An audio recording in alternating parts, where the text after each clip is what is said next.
नमस्ते। हरे कृष्णा। कृष्ण भगवान मोर पंख क्यों पहनते हैं? एक बार वृंदावन में भगवान बांसुरी बजा रहे थे, तो जो वहाँ पे मयूर थे, मोर थे, उन्होंने बांसुरी की ध्वनि सुनी और वो नृत्य करने लगे। अपने मोर पंख फैला के बहुत सुंदर नृत्य किया। फिर क्या हुआ, उसके बाद उन्होंने भगवान कृष्ण को अपना मोर पंख उपहार में दिया। तो भगवान कृष्ण उनका प्रेम भाव देख के इतने प्रसन्न हुए, उन्होंने वो मोर पंख उठा के अपने मुकुट पे रख लिया। तो इसीलिए आप किसी भी कृष्ण भगवान के मंदिर में जाएंगे, वहाँ पे देखेंगे मुकुट पे मोर पंख लगा होता है। तो भगवान इतने दयालु हैं, वो एक पक्षी का भी प्रेम ग्रहण करते हैं, एक पशु का भी प्रेम ग्रहण करते हैं, और हर प्रकार के प्राणियों का, मनुष्य का भी प्रेम ग्रहण करते हैं, देवताओं का भी प्रेम ग्रहण करते हैं। तो भगवान कृष्ण ऐसे दयालु हैं। तो हम सभी को भी इससे सीखना चाहिए कि हमें भी भगवान कृष्ण की सेवा करनी चाहिए, उनको अपना प्रेम भक्ति भाव प्रकट करना चाहिए, उससे उनकी सेवा करके उनको प्रसन्न करना चाहिए। जब वर्षा ऋतु आती है तो हम देखते हैं जो बारिश का बादल होता है, घनश्याम, ये भगवान कृष्ण का एक दूसरा नाम है घनश्याम। जो मॉनसून का बादल होता है वो बारिश से भरा होता है और उस काले रंग का नज़र आता है। तो मोर उसको देख के अपने पंख फैलाते हैं और नृत्य करने लग जाते हैं, और ऐसे वो हम सभी को बताते हैं कि अभी मॉनसून सीज़न शुरू होने वाला है। तो उससे ऐसा बताया गया है कि वो जो मॉनसून का बादल है घनश्याम, उसको देख के मोर नृत्य करते हैं और उनको ऐसे लगता है जैसे भगवान कृष्ण आ गए।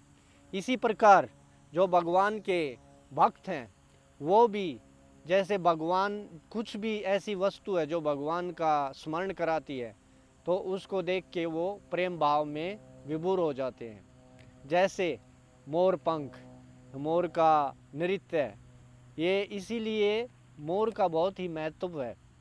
खासकर जो भगवान कृष्ण के भक्त हैं उनके लिए बहुत ही महत्वपूर्ण है। तो हम सभी को ये सभी चीज़ें जाननी चाहिए और ऐसे चीज़ों का उनको अपना भक्ति भाव बढ़ाने के लिए कोशिश कर सकते हैं। एक और इसका हम शिक्षा ले सकते हैं कि जैसे हमें कृतज्ञ भाव रखना चाहिए। जो मोर है, लुक एट दिस, ये देखिए बहुत ही सुंदर मोर है। इधर लॉस एंजलिस में, मुझे पता नहीं था यहाँ पर भी मोर होते हैं। यहाँ पे हमने देखा ऐसे मोर पूरे आराम से इधर उधर घूम रहे हैं, तो लोगों के पास भी चले जाते हैं, जैसे ये अभी इधर आ गया था। तो ये बहुत ही अच्छा है और हमें तो ऐसे आश्चर्य हुआ देख के, यहाँ पे मोर भी है। तो ये बहुत सुंदर है, हमें बहुत खुशी हुई आज हम यहाँ आए। खासकर अभी शनिवार को जन्माष्टमी, कृष्ण जन्माष्टमी आ रही है, तो इस समय पे ये मोर को देख के और भी खुशी हुई, और हमें ये मोर की भक्ति सेवा से कैसे उन्होंने भगवान को प्रसन्न किया, ऐसे प्रेरणा मिली। और हम सभी इससे प्रेरणा ले सकते हैं कि एक साधारण पक्षी भी थोड़ा सा सेवा करके भगवान को प्रसन्न कर सकता है, तो हम कितना भगवान को प्रसन्न कर सकते हैं थोड़ा सा सेवा करके। और थोड़ा क्यों, हमें ज़्यादा से ज़्यादा सेवा करना चाहिए ताकि भगवान और भी प्रसन्न हो। तो ऐसा बोलते हैं, जिससे भगवान प्रसन्न है उसका कोई क्या बिगाड़ सकता है, लेकिन जिससे भगवान खुश नहीं है उसको तो कोई कितना मेहनत, कोई भी कितना बचाने का कोशिश करे नहीं बचा सकता। जैसे उदाहरण ले सकते हैं कंस का। कंस बहुत ही शक्तिशाली था, उसके पास सब चीज़ें थी, लेकिन जब उन्होंने भगवान को अप्रसन्न किया तो उसको बचाने वाला कौन?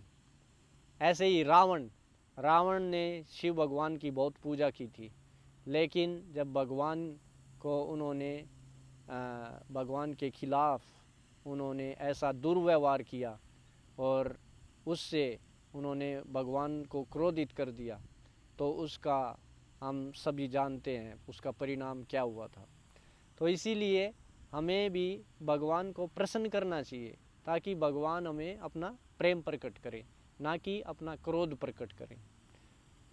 वैसे शास्त्र में लिखा है, वेद में लिखा है, पुराणों में लिखा है, खासकर भगवत पुराण में, कि भगवान का क्रोध भी अच्छा है, क्योंकि जिस पर भगवान क्रोध करते हैं उसको भी फायदा होता है। लेकिन भक्ति अनुकूल होती है, तो हमें अनुकूल भक्ति करनी चाहिए, प्रतिकूल भक्ति नहीं। कंस की भक्ति प्रतिकूल थी, वो हमेशा कृष्ण भगवान के बारे में सोचते थे, लेकिन उनका भगवान के प्रति प्रेम नहीं था, वो हमेशा भगवान को मारने के विषय में सोचते थे। लेकिन हम देखते हैं वृंदावन के ब्रजवासी, वो हमेशा भगवान के प्रति प्रेम भाव से, अनुकूल भाव से भक्ति करते हैं। तो हम सबको भी इस जन्माष्टमी के अवसर पर ये प्रेम भाव अपना थोड़ा कोशिश करना चाहिए कि भगवान को प्रेम भाव से सेवा करें, ना कि अनुकूल भाव से सेवा करें, ना कि प्रतिकूल भाव से। तो आप सभी को इस जन्माष्टमी की बहुत बहुत हार्दिक शुभकामनाएं। आशा करते हैं इस जन्माष्टमी पर भगवान कृष्ण की अपार कृपा मिले और हमारी उनके प्रति प्रेम भक्ति बढ़े। बहुत बहुत धन्यवाद। हरे कृष्ण।